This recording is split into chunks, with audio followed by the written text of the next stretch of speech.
Okay. Okay, I get it. Don't use Bandmaid and Autotune in the same sentence. Only that's kind of what I'm about to do.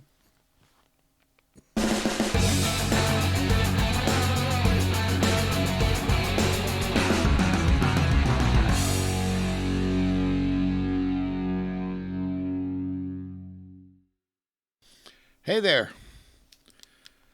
Uh, Apparently, in the comments, some of you took issue with the fact that I said I could hear autotune. In fact, this is what I said. We'll just watch that right now. But I have nothing against anything used in rock judiciously.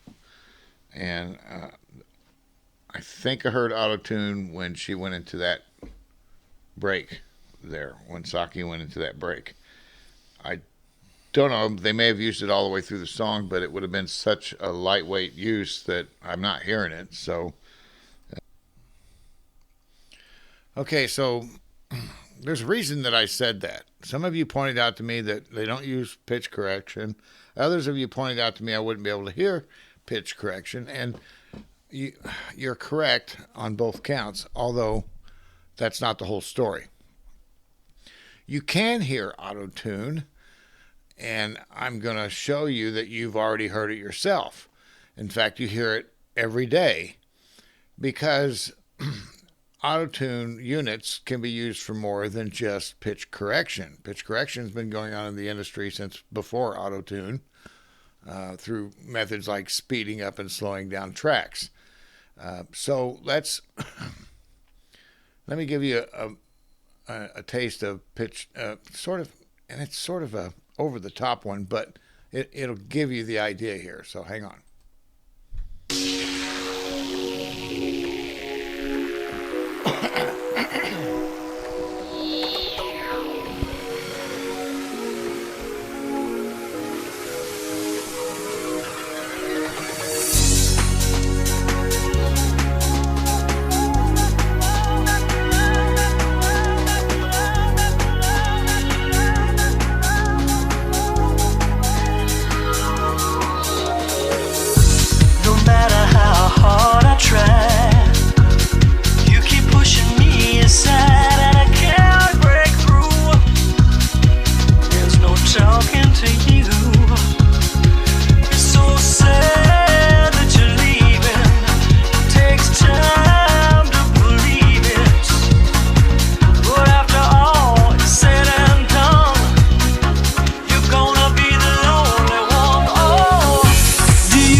Okay, so you heard the difference when she flipped over to her natural voice. How they did that was with autotune. And it's rife throughout pop music now. You hear it in songs everywhere. And as I play guitar, yeah, and I always tell you that, but I also was always the vocalist in bands. So I pay attention to intonation and things like that. And when I first heard this song by Cher back in late 90s, I thought, how in the hell did they do that? So I had to find out. And the producer for Cher actually didn't tell the truth for a while, was saying I used something called a voice core or something, and eventually it was outed that they used Autotune to do this. Now I'm going to show you exactly how Autotune does this.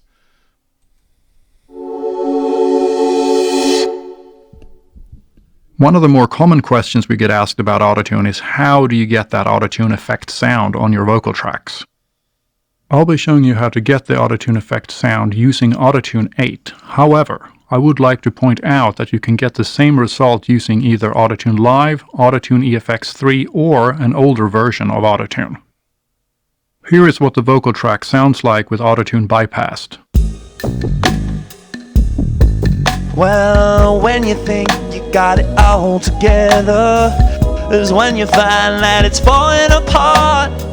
You can't count on the ground you stand on. You're walking around like you're in the dark.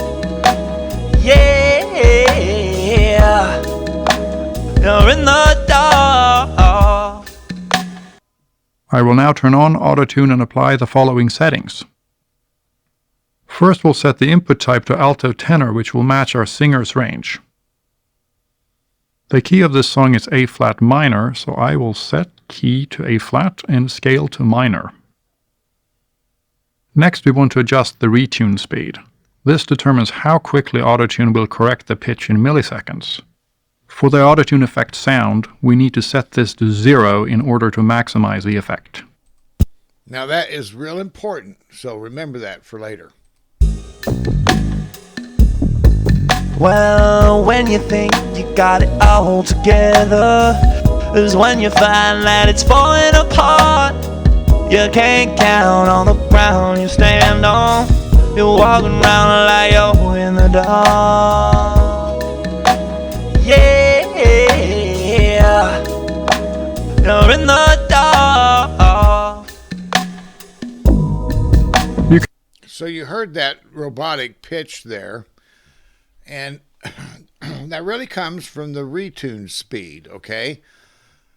And I'll try to explain this as rapidly as I can. If you want to know more, Phil over at Wings of Pegasus, or just go look it up on the internet.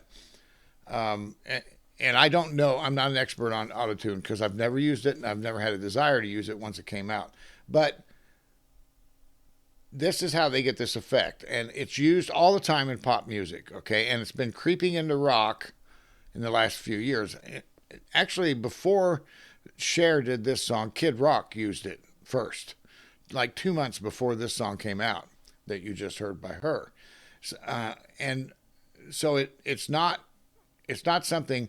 Autotune's here to stay, whether we like it or not. What we're concerned about is the misuse of Autotune.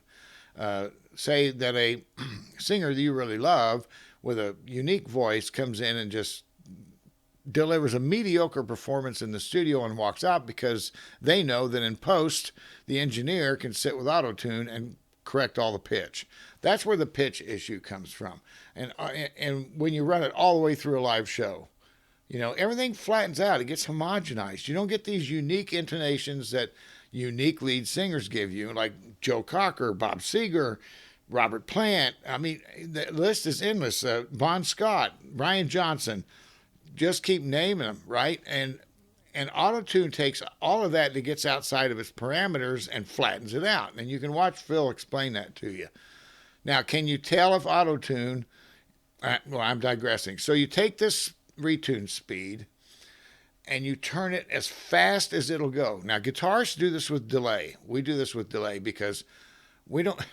I have a delay pedal, but I don't use it for delay because I don't play anything with delay. You know, where you hit the string and then a second later it actually makes the sound through the amp.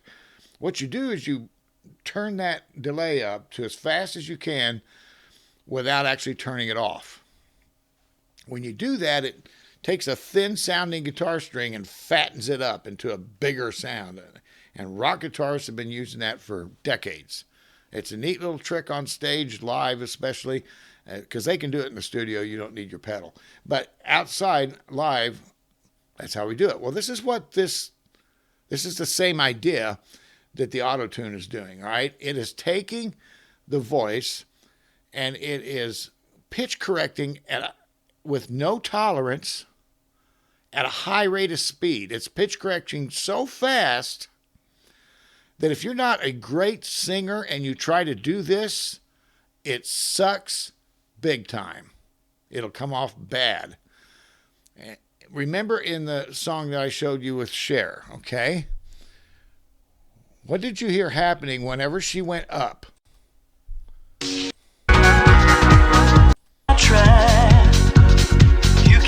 Okay, when she comes out of this line, she's going to go up in the verse, and listen to what happens to the Autotune. You can hear the Autotune. You got this robotic kind of AI thing going on around her voice, but it's not distracting at the moment. Pushing me aside and I can't break through. Right there was the first time you heard modulation of the Autotune, because an Autotune takes the voice where if I start out here, I don't know if you'd be able to see this.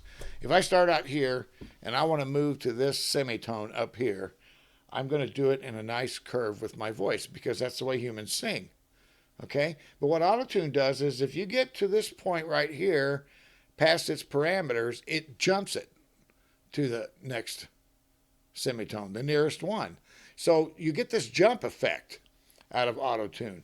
And if Autotune is set right for pitch correction, you can smooth all that out if you're real good at it. And that's my understanding. And you can smooth out the pitch corrections. The reason Phil can see pitch correction is because he has a baseline of the original singer. Okay, so the singer without Autotune, then the singer with Autotune, and then he can see on his graph wherever it's been flattened out. So that's why he can see pitch correction with a digital audio workstation, or what they used to use oscilloscopes for. So he can see that, but you can't hear it. But when they do this and make the tolerance absolutely zero and the speed of correction, it's trying to correct the pitch all the time. So if the singer gets out of line from the song, from the melody at all, autocorrect is trying to constantly work it back. And that's where you get this modulation. So the more stress that there is on the voice, the worse the modulation gets. And it creates this what's the word I'm looking for? It creates this effect. It's modulating effect. So listen to her voice as she goes through. When she goes up in the melody, listen to what happens. You keep pushing me aside and I can't break through. Did you hear that? Did you hear what happened there? So that happens on a much smaller scale on a straight melody line. But when she's going up like that, she's having to curve up. And the Autotune's trying to step it up. Semitones, right? And so it's constantly trying to correct, but it's correcting at such a high rate of speed, it creates this effect. There's no talking to you. Now, It's so sad that you're leaving. so every time she does that, they knew if they set that just right. Now, when you have that pitch knob, he said turn it all the way to zero. But what I didn't let him say toward the end of it was, if you want to, you can start playing with that sound by barely coming off of zero. Just barely come off. And you can allow a little more of this effect, right? So here, she's done this in this song. Takes time to believe it. But after all is said and done, you're gonna be the lonely one. Oh, do you believe it? So whenever she went up, it couldn't keep up. It was trying to keep up. So that's why when you set this setting, you have to be a top level singer. Your intonation has to be near perfect. So to say that somebody is using Autotune in this manner is to compliment them, because not everybody can do it. You understand what I mean? Everybody tries, and you'll hear some bad recordings. A lot more modulation, everything's all over the place. But it's pop music. So everybody wants to do everything the same way. Everybody wants Autotune to pitch correct. So I go in the studio and bang out the song, and so what if I messed up 16 times in the course of the song? The engineer can fix it. And they leave. They leave the engineer to clean up their mess. Whereas we used to have to go back, and we had to keep singing it over and over. You might get 5 tracks, you might get 10 tracks sometimes. And that was the way that you did it. And then you got it down to 1 or 2 mistakes, and he might be able to pitch correct with a little speed adjustment in there or something. And then when Autotune came along, it became a big deal, because an engineer could sit there and go minor pitch correction on maybe 2 or 3 things on a song and not have to call the singer and say, I'm sorry, but you're going to have to come back in and redo the track, right? So that saves time, that saves money, and it's perfect in that way. And every band in the industry does that in the studio. Do you know why? Because it's not the band doing it. It's the studio doing it. So every studio keeps an Autotune machine. It saves money. It saves time.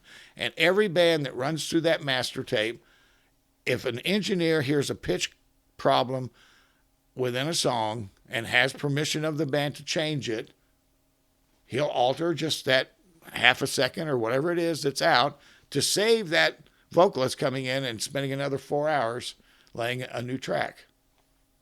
It's just that simple. That's why Autotune that's where it's good. And that's where I applaud it for what it can do. Where I hate it is the fact that it will take our legacy recordings when they remaster these albums, they're putting Autotune on it, fixing what they perceive to be flaws when in fact what they are is individual intonation characteristics of an individual singer that I've listened to for 50 years. I don't want that to change. And when you do change it, I can't tell you what's changed, but I can tell you something has. And then eventually you figure out it's been pitch corrected, which took out that unique little warble in that person's voice, or that unique move away from the melody that is characteristic of how they sing.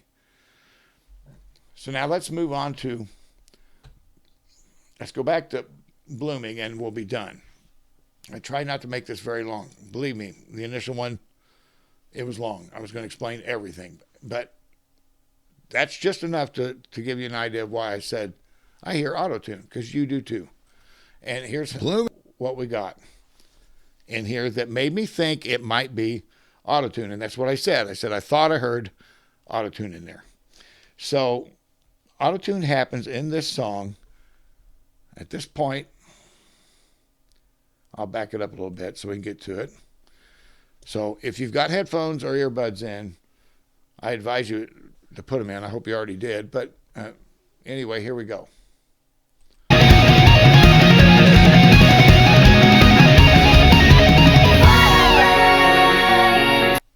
Right there. And not only is it on Konami, either they've doubled Konami's track. Excuse me. Either they've doubled Konami's track and there's backup vocals from her, or that's Miku singing behind her. Now, I think it's Miku because if this is Autotune, Miku's voice is going to be a little less on target. And the reason is she's singing the harmony.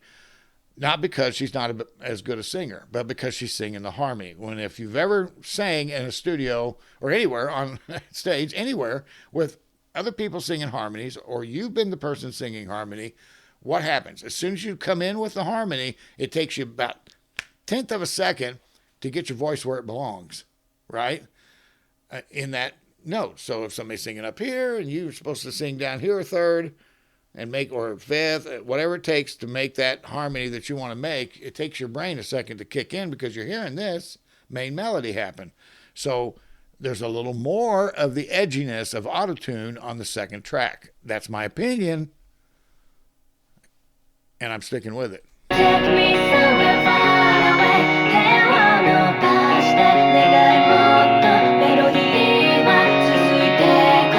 どうやってことないなんてわけないでしょな。 Okay, they only did it for that little bit, and that's what I meant by judicious use of Autotune. Now, that could have been a voice processor, and it could have been done with a synthesizer or a MIDI, but it also could have been done with Autotune, and it sounds like it was done with Autotune. A very light touch. Like I said, you can adjust that speed knob so you don't put quite so much, on it.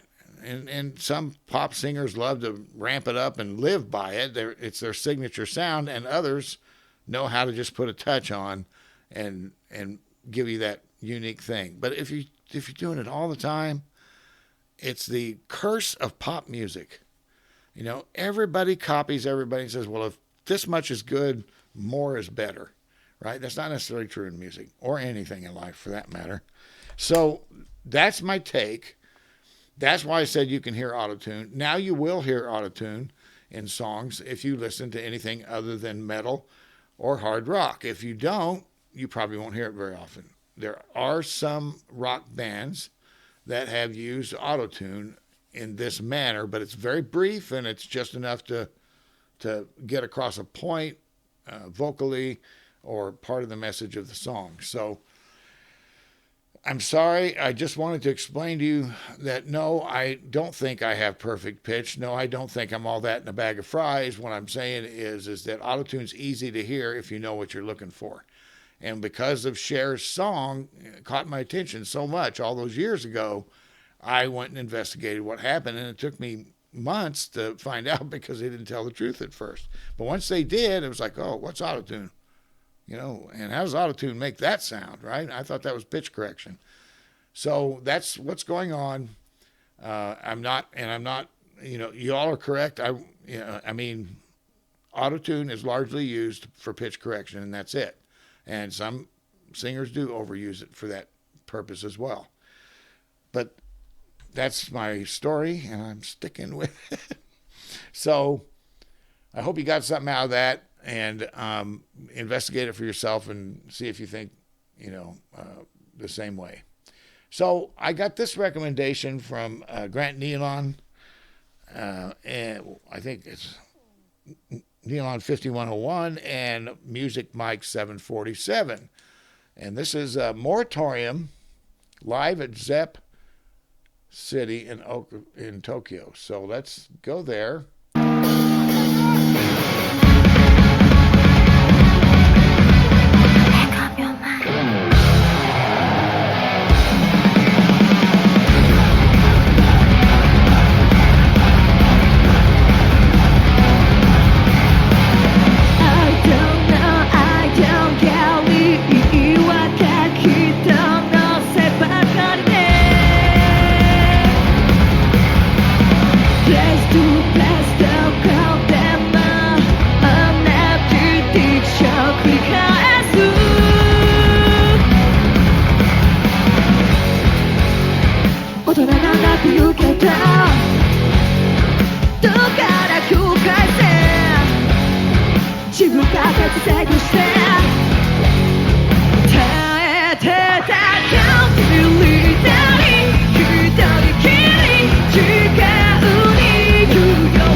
God, I love to watch Connie play the drums, and I love to watch Miku when she cuts loose like that. That must have been a lot of fun.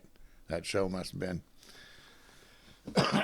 Now, see, you can't listen to Saki sing live and think to yourself, boy, I bet that girl uses autotune in the studio all the time, right? Because you know she doesn't.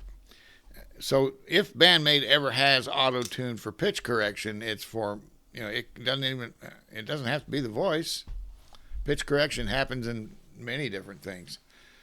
So I really like this performance. Again, this is the first time I've heard this song. Again, the songwriting is next level stuff. And that's what really grabs me about Bandmaid.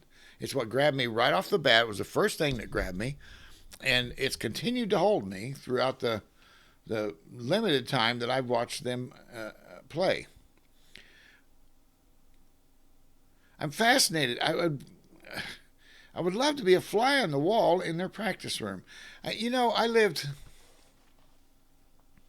57 years from the time that I first saw the Beatles until that Get Back special to actually see the Beatles write something together. Really sit and write. And they did it in the midst of chaos all around them. And John Lennon looked like he wasn't even paying attention.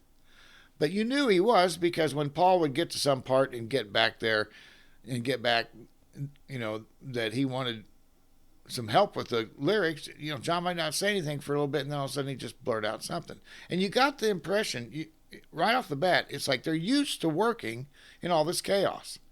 And remember, they started writing these songs when they were 16. So they probably were living a chaotic life as high school kids. I'd like to see the process of how they determine. I'm really interested in their arrangement, because sometimes that you can write a song and go in and arrange, and that'll alter the song, and because it's always a give and take all the way through the process till you get in the studio, and then even in there they're like yelling at you, going, "We don't want that in there." Or they're like, wouldn't it be better if you do this? And that's when you have to decide, do I stick to my guns or are they right? So every band goes through this gigantic process. And I'd love to just watch it. I'd love to watch it happen, because they express so uniquely in what they do. I've been gabbing too much. I'm sorry. I know it's Christmas. I should have shut up. I did my best to limit the autotune thing, but when I went out to refresh my memory about everything to do with autotune, I learned a whole bunch of new stuff. And because I learned a bunch, of course, I've got to share it, right? So I held myself back from that and tried to give you the bare bones idea of what I meant when I said that. So thank you very much for watching. I hope you have a Merry Christmas. And if you don't celebrate Christmas, I hope you have a fantastic day, a fantastic week, and that you get to spend some time with your family and loved ones and friends. Okay, well, as always, I'm glad you're here, and I hope to see you again real soon. All right, bye now.